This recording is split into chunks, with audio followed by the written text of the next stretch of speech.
बिस्मिल्लाहिर्रहमानिर्रहीम। अस्सलामुअलैकुम वरहमतुल्लाहि वबरकातुहू। लाखों करोड़ों दुरूद व सलाम नबी करीम सल्लल्लाहु अलैहि वसल्लम पर और आपकी आल पर। इस वीडियो लेक्चर में हमने बेटा difference between two sample mean से रिलेटेड प्रोबेबिलिटीज़ फाइंड आउट करनी है। बड़ा इम्पोर्टेंट वीडियो लेक्चर है, इसमें से लाजमी पेपर में क्वेश्चन आता है। टू इंडिपेंडेंट रैंडम सैम्पल्स आपने ड्रॉ किए जिनका साइज़ 30 और 50 है। अब ये दोनों सैम्पल्स हमने दो पॉपुलेशन से ड्रॉ किए हैं, जहाँ पर μ1 की वैल्यू 78 और μ2 की वैल्यू 75 है। सिग्मा 1 स्क्वायर 150 और सिग्मा 2 स्क्वायर जो है ये 200 है। हमने प्रोबेबिलिटी मालूम करनी है कि difference between sample means less than 4.0 है, मोर देन 4.5 है और बिटवीन 3.5 टू 4.5 है। फर्स्ट ऑफ ऑल जो हमें डाटा दिया गया है उस डाटे की मदद से हम expected value of x1 bar minus x2 बार निकालेंगे और standard error of x1 bar minus x2 बार निकालेंगे। ये दो हमने सबसे पहले वैल्यूज़ फाइंड आउट करनी है। तो बाय यूजिंग प्रॉपर्टी ये जो रिज़ल्ट है ये μ1 माइनस μ2 के इक्वल है। μ1 की कीमत और μ2 की कीमतें ये दी गई हैं, तो ये इनका डिफरेंस जो है ये आ गया 3। तो जो स्टैंडर्ड एरर है वो हम इस प्रॉपर्टी से निकालेंगे। यहाँ पर sigma 1 square, sigma 2 square, n1 और n2 की ये कीमतें हम रखेंगे। तो इनको सॉल्व करें तो ये आंसर भी हमारे पास 3 आ रहा है। अब हमने जो प्रोबेबिलिटी मालूम करनी है सबसे पहली वो ये है। अब ये प्रोबेबिलिटी निकालने के लिए हमने फर्स्ट ऑफ ऑल अपने इस डाटे को स्टैंडर्डाइज्ड वेरिएबल में कन्वर्ट करना है, मतलब हमने z बनाना है। और z बनाने के लिए हम ये फार्मूला यूज़ करेंगे। ये वाली वैल्यू जो है स्टैंडर्ड एरर की ये हम निकाल चुके हैं। इसका आंसर हमारे पास 3 आया है और μ1 माइनस μ2 का जो डिफरेंस है वो भी हमारे पास 3 आया है। ये दोनों हमने फाइंड आउट कर लिए हैं। अब इनको हम यूज़ करके z की वैल्यू बनाएंगे। तो ये प्रोबेबिलिटी हम निकालना चाह रहे हैं, तो इसको z में शिफ्ट करने के लिए मैंने μ1 माइनस μ2 किया और स्टैंडर्ड एरर पे डिवाइड कर लिया। अब ये जो 4.0 है इसमें से 3 निकाला और 3 पे डिवाइड किया। इसका आंसर भी 3 है, इसका आंसर भी 3 है। इसको जब हम कैलकुलेटर से सॉल्व करते हैं तो ये हमारा आंसर आ रहा है 0.33। ये बड़ा इम्पोर्टेंट पॉइंट है। इसमें आपने बेटा जहन में रखना है कि जब भी आप इस वैल्यू को सॉल्व करेंगे, मतलब यहाँ पर जो भी इंफॉर्मेशन है जब आप उसे कैलकुलेट करेंगे तो कैलकुलेटर पे हो सकता है आपकी स्क्रीन के ऊपर 9-10 वैल्यूज़ आ रही हों, लेकिन आपने उनको राउंड ऑफ करके लिखना है और इशारे के बाद आपने सिर्फ 2 वैल्यूज़ तक रहना है। क्योंकि अगर आप इशारे के बाद 3 वैल्यूज़ या 4 वैल्यूज़ यूज़ करेंगे तो फिर जो स्टैंडर्ड नॉर्मल का टेबल है क्यूमुलेटिव फॉर्म का, उसमें वो वैल्यूज़ होल्ड नहीं करते, तो आपको फिर वो टेबल यूज़ करने में प्रॉब्लम होगी। क्योंकि जब इशारे के बाद आप 3 डिजिट पे 4 डिजिट्स पे चले जाते हैं तो फिर आपको इंटरपोलेशन मेथड यूज़ करना पड़ता है वैल्यू निकालने के लिए। तो आपने इशारे के बाद सिर्फ 2 डिजिट तक रहना है। आप नोट करें कि इसका जो आंसर था वो 0.3333 इस तरह चल रहा था, लेकिन मैंने उसमें से 0.33 यूज़ किया है। इशारे के बाद मैंने 2 वैल्यूज़ यूज़ की हैं। अब इसको मैंने स्टैंडर्ड नॉर्मल का जो क्यूमुलेटिव टेबल है उसमें से देखना है। तो स्टैंडर्ड नॉर्मल के टेबल में से हम जब ये वैल्यू निकालते हैं 0.3 को 3 पे देखेंगे तो हमारे पास जो आंसर आता है ये है 0.3।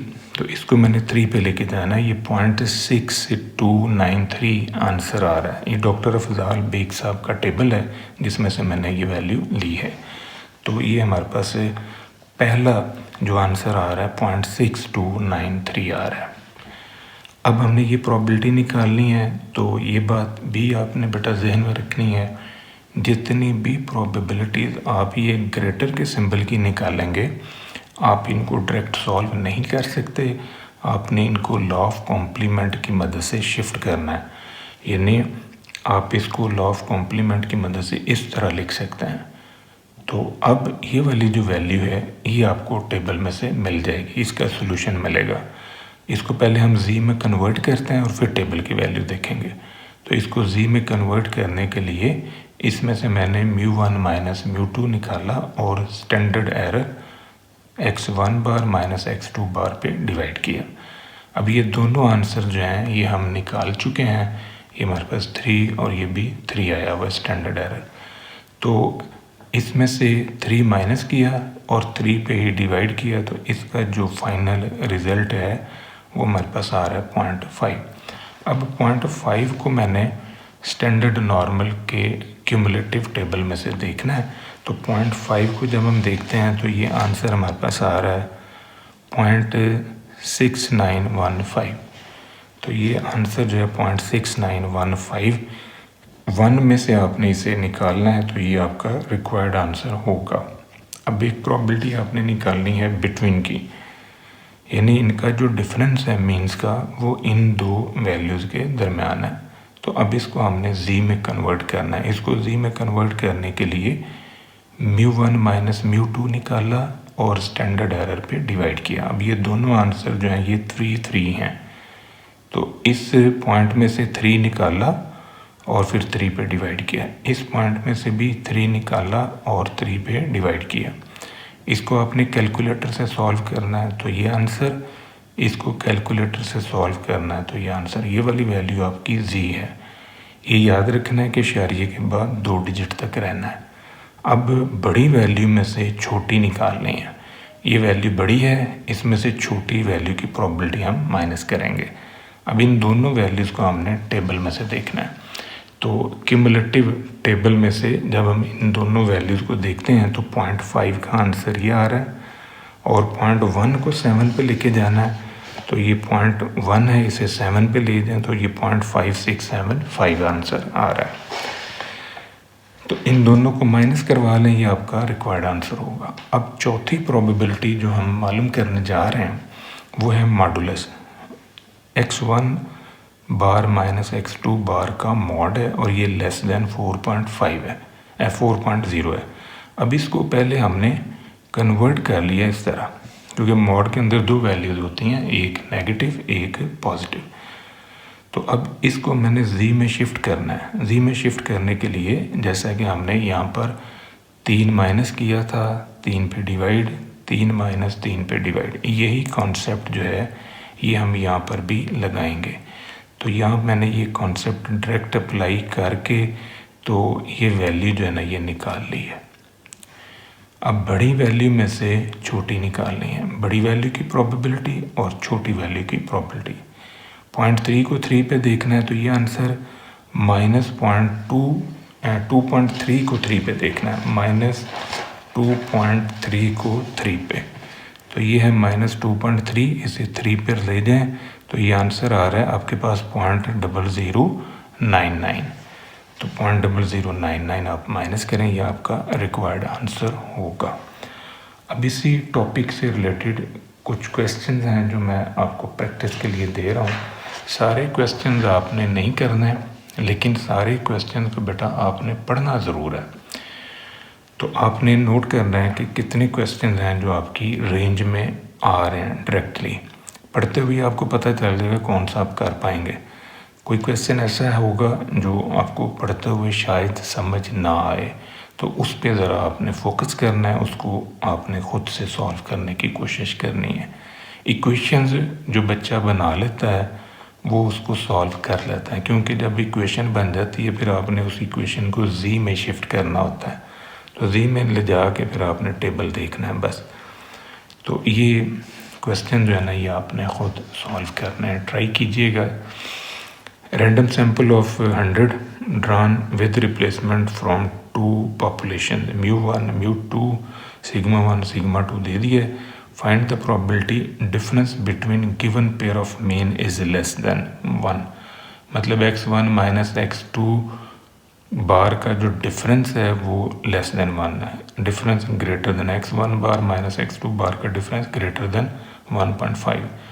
तो x1 बार माइनस x2 बार का जो डिफरेंस है वो 0.75 से लेके तो 1.80 तक है।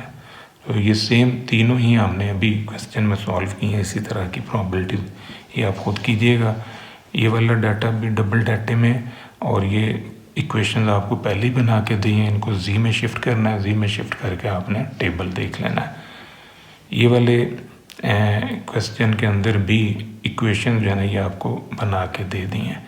यहाँ पर आपने एक चीज़ को और करना है कि यहाँ x2 बार माइनस x1 बार लिखा हुआ है।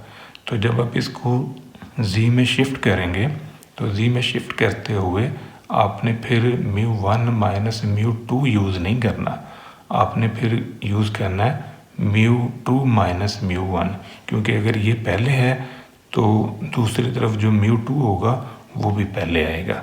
अगर यहाँ ये 1 है तो फिर μ1 माइनस μ2 लिखा जाएगा। तो ये ज़रा ख्याल रखना इसमें। ये तो बेटा आज का हमारा लेक्चर, दुआ में याद रखिएगा। इंशाल्लाह अगली वीडियो के साथ फिर हाजिर होंगे। फ़ी मान अल्लाह।